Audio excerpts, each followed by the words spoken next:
बात को ध्यान में रखकर भगवान शिव मृत्यु लोक में आकर बैठे।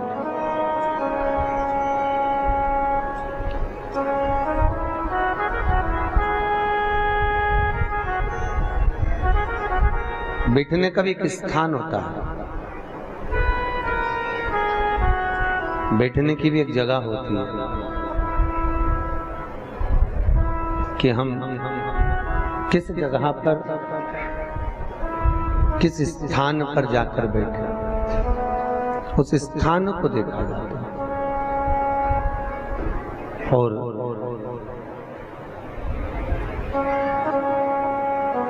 हमारी संगत, हमारा विचार, हमारी दृष्टि किस जगह पर जाकर श्रेष्ठ हो। एक कौवा उड़कर मानसरोवर पर गया। अब कौवा मानसरोवर जावे तो बहुत बड़ी बात है। कौवा मानसरोवर पर गया तो बहुत सारे हंस बैठे हुए थे।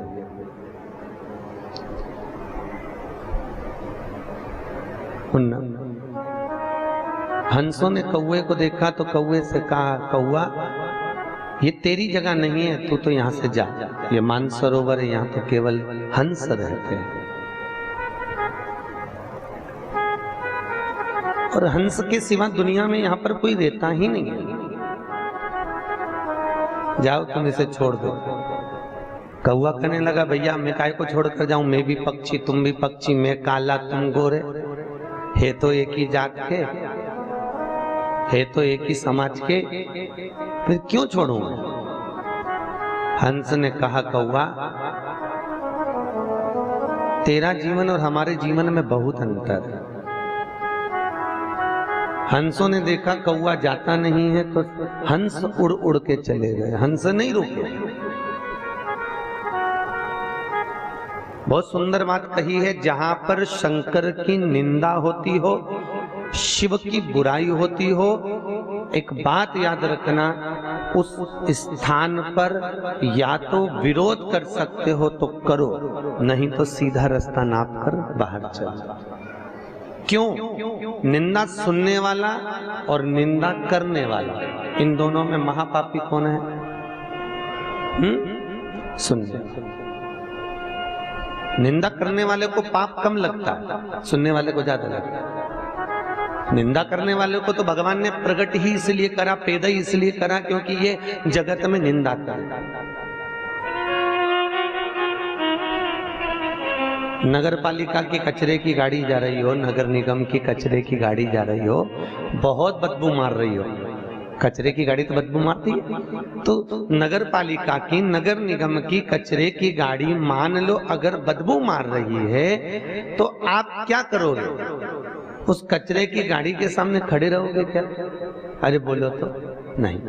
क्या करोगे? या तो मुंह पर रुमाल रख लोगे या फिर साइड में से निकल जाओगे। तो जितने निंदा करने वाले होते हैं, बुराई करने वाले होते हैं, अपशब्द कहने वाले होते हैं, ये नगर निगम नगर पालिका की कचरे की गाड़ी के बराबर होते हैं।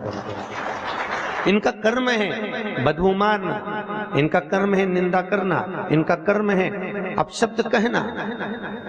पर अगर जो श्रेष्ठ बुद्धि का होगा, जो श्रेष्ठ चरित्र का होगा, वो यहां से निकल जाएगा, उसे कोई मतलब नहीं।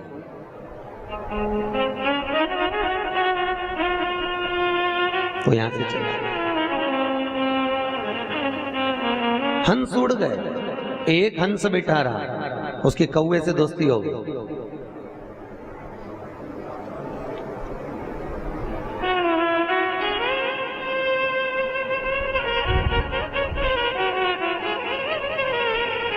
बनवारी लाल जी, बहुत लोग कहते हैं महाराज संगत बुरी होती है। शिव महापुराण कहती है संगत कैसे बुरी होती है?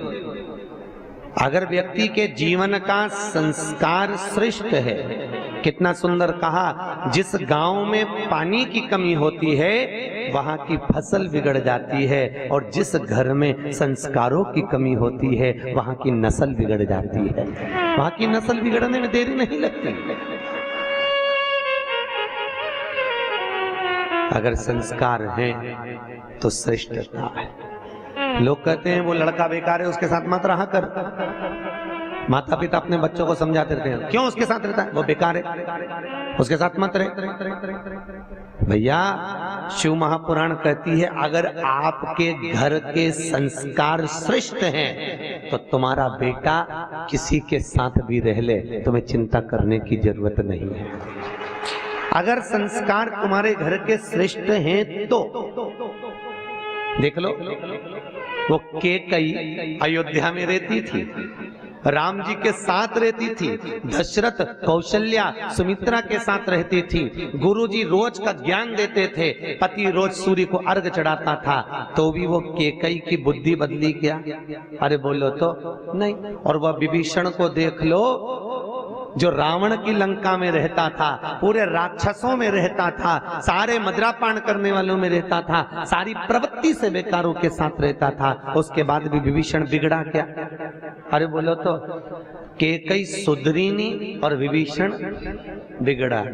अगर संगत का असर होता तो विभीषण कब का बिगड़ गया होता, संगत का असर होता तो फिर तो कैकेयी भी कब की सुधर गई होती। पर संगत से मूलता शिव पुराण नहीं करती। शिव पुराण कहती है संस्कार की मूलता है कि हमारे संस्कार कैसे हम क्या दे रहे हैं बच्चों। कौवा और हंस की दोस्ती हो गई, दोनों रहने लगे। कौवे ने कहा हंस से, भाई मुझे बहुत भूख लग रही है, कुछ ला दे।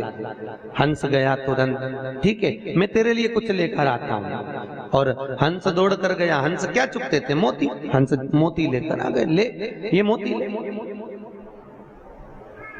और कौवा बोला भैया ये कैसे खाएंगे, हम खाएंगे तो हमारी तो चोंची टूट जाएगी। अब कौवा मोती कभी खाया हो तो खाएगा, हम नहीं खा सकते। हंस कहते हैं भैया हम तो यही खाते हैं इसलिए तुमको ये खिला दिया।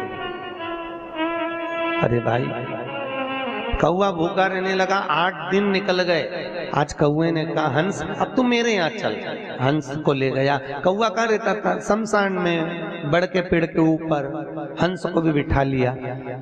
थोड़ी देर बाद हंस ने कहा भैया मुझे भूख लग रही है। कौवा दौड़ कर गया और एक मरे कुत्ते का मांस उठाकर हंस को ला कर दिया। हंस ने कहा ये क्या है? कौवा बोला ले हम तो ये खाते हैं, जो खाते हैं तुम्हारे लिए ला दिया। हंस बोला मैं मर जाऊंगा पर ये गंदी चीज नहीं खाऊंगा। अरे हम तो यही खाते हैं इसलिए तुम भी खा लो। नहीं नहीं मैं खाने वाला नहीं हूं, ये तो मैं नहीं खाऊंगा।